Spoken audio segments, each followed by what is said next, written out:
Il est hélas là où tout le monde sait qu'il est, et mon souhait est qu'il sorte de là. Et que si nous voulons aller vers une réconciliation, une réelle paix en Côte d'Ivoire, ça ne peut pas se faire tant qu'il est là-bas. Et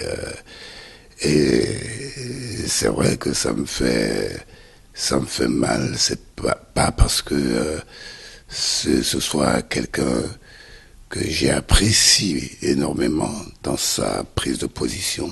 Nous faisons partie de cette génération qui avons eu des gens comme Patrice Lumumba, comme Nkrumah, comme Sékou Touré. On a eu des exemples de ce que c'est que la souveraineté. Je sais que ou Thomas Sankara et d'autres. Je veux dire, c'est des gens qui ont une vision de l'Afrique et souvent, hélas, on n'est pas toujours très bien compris.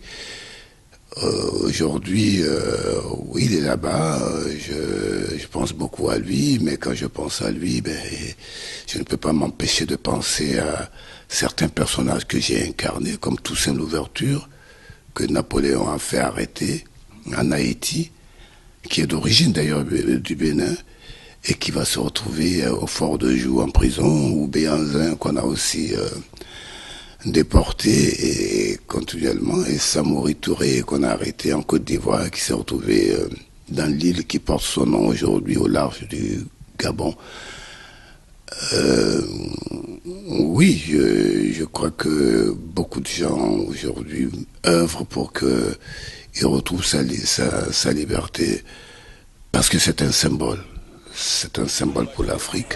Oui, le jour où il a été arrêté, j'étais moi dans le bunker. J'ai été dans le bunker, j'étais en train de faire mon film devant la résidence. J'ai été blessé, puis je me suis retrouvé dans le bunker et toute la nuit le bombardement. Et ce n'était pas une simple maison qu'on bombardait, c'était la résidence, le symbole de la souveraineté d'un pays, que j'ai vu construire d'ailleurs. J'ai pensé à toute l'Afrique. Je pensais, parce que de ma petite connaissance de l'histoire, je connais très peu de cas où ce genre de bâtiments ont été bombardés en Occident. Pourquoi? Pourquoi le symbole de ma souveraineté était bombardé? Eh bien, j'ai été témoin de cela et de son arrestation. Et avoir vécu ce moment, je crois qu'on ne doit vivre qu'une seule fois dans sa vie. Mais c'est un affront pas fait à la Côte d'Ivoire, mais fait à l'Afrique. Et vous savez que le berger et le vautour n'ont pas le même regard sur le troupeau.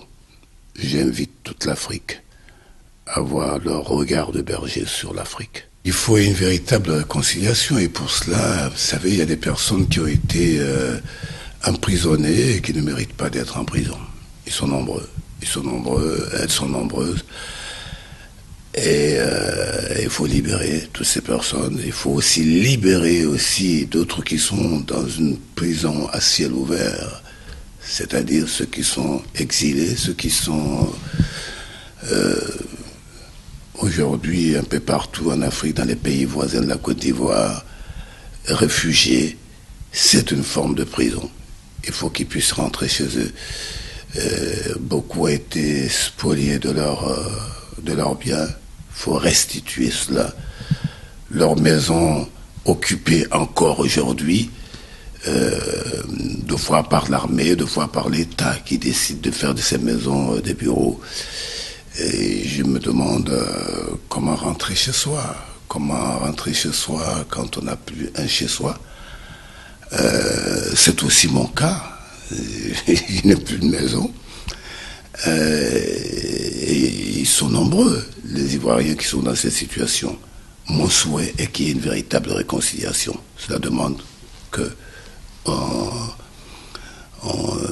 le préalable, c'est justement ce que je dis, restituer leurs biens, redonner à ceux leur maison, comme ça a été fait dans certains pays en Afrique. Il y a eu cet exemple. Quand cela sera fait, alors je pense que on sera sur le chemin de la véritable réconciliation. Il faut aimer dire de la paix que la paix n'est pas un mot, mais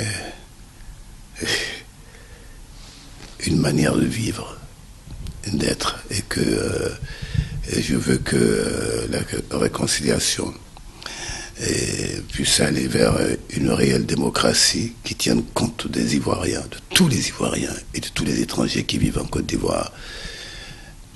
La réconciliation, pour moi, est à ce prix-là. Mais on ne peut pas faire une réconciliation quand des gens sont dehors. Et il y a des artistes qui sont dehors. Mais c'est l'âme d'un peuple, l'artiste. Lorsqu'on muselle l'artiste, lorsqu'on l'empêche de parler, la parole est enchaînée. On n'est pas dans la démocratie.